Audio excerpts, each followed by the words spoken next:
Alright. Hello, ladies and gentlemen. What we got from the Prime Minister of the government today is a completely simplistic analysis of this denial of crimes of communism, and telling us that if we illegalize the denial of crimes of communism, then everybody will be happy, communism will be abolished forever, and everybody will puke rainbows. What I'm here to tell you today is that this is not exactly going to happen.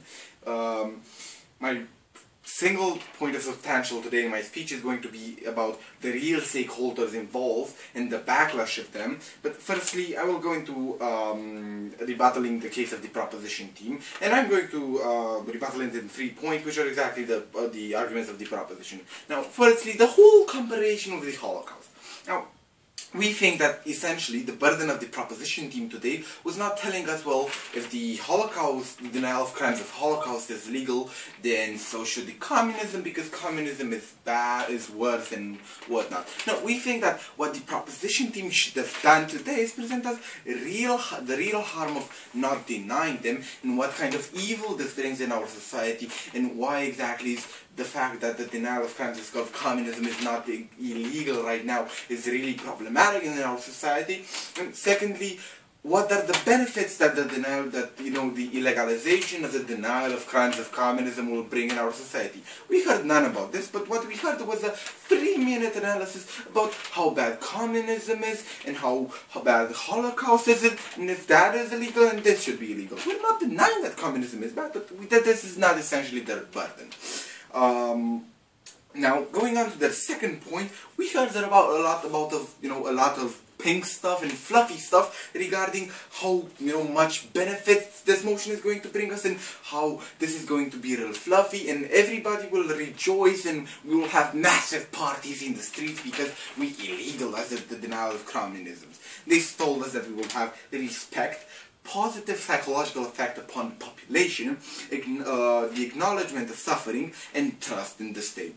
I'm going to rebuttal this one by one. Now, firstly, respect.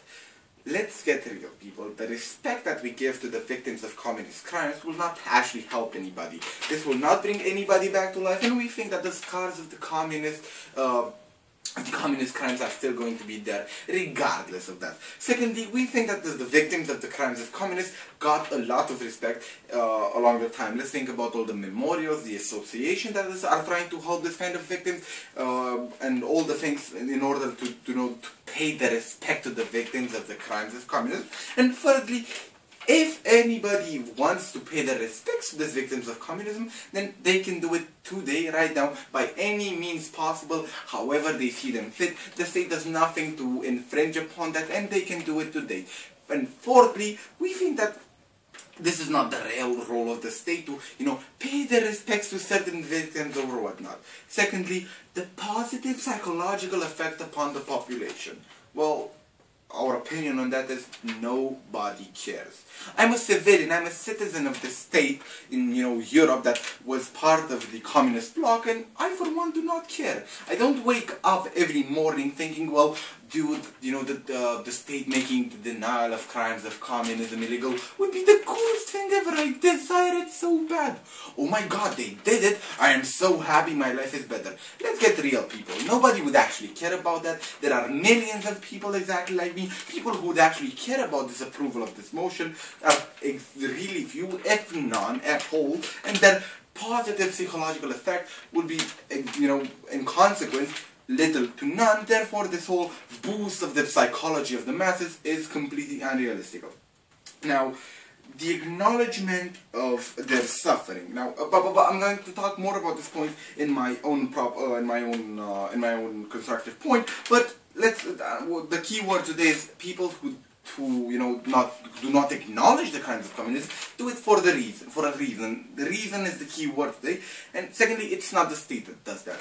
And the fourth point, which was kind of scandalous, more trust in the state. Let's get real, people. Firstly, this is not an efficient way of getting, the trust of your population if you're a government, because this is not the reason for why people do do distrust the state. It's not like people hate the state because, you know, they did not make the denial of crimes of communism illegal. No, they distrust the state because they took wrong decisions, populist decisions. They have deficit, budgetary deficit and whatnot. We think that this is completely pointless, and this is not why people distrust the state. Therefore, this will not bring any kind of trust to the state whatsoever. Moving on to my third and last point of rebuttaling, which is their third argument. They said, cut evil from the root. And we think that this goes to show us exactly how much the proposition team actually knows about what, you know, extremist groups are and how they work. We think that we do have to cut evil from the root.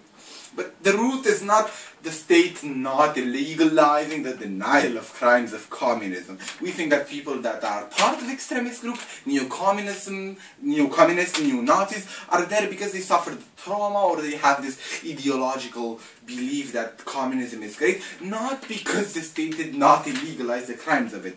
Secondly, we think that if you actually want to make people aware of the crimes of communism, you need education. And even that, you know, the education about it won't help, because if there is somebody in this world that is actually educated regarding communism or Nazism, it's neo-Nazis or neo-communists. Thirdly, saying that this will prevent us from having extremist groups is completely stupid, because let's think about it. Well, if, you know, legalizing the denial of crimes of a certain regime would completely abolish you know, extremist groups, then we wouldn't have neo-Nazism today. But we still have neo-Nazism today. And fourthly, well, people that are already neo-communism wouldn't go all like, oh, the state, you know, made the denial of crimes of communism illegal. That makes sense. I'm not going to be a neo-communist anymore. My whole life is a life. No, let's get real. And lastly, they have this point about extremist countries in extremist regimes in democratic countries. Let's get real, people. If you're going to have an extremist regime in a democratic country, you need a huge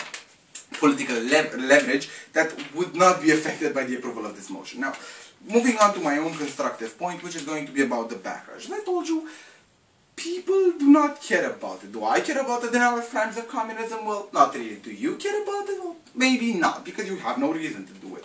But why do people actually deny the crimes of communism? Do they think it's cool? Nope. Do they genuinely think that those things did not happen? No, it's because they have an interest regarding the, you know, communist regime in general. Are there people, you know, average Joes like me and you? No. You know who would actually care about it? Russia, China, and neo-communists. Do you think that Russia and Putin are going to be really happy to hear that we approve the motion that basically said that would basically create a huge stain in the international context on Russia's image?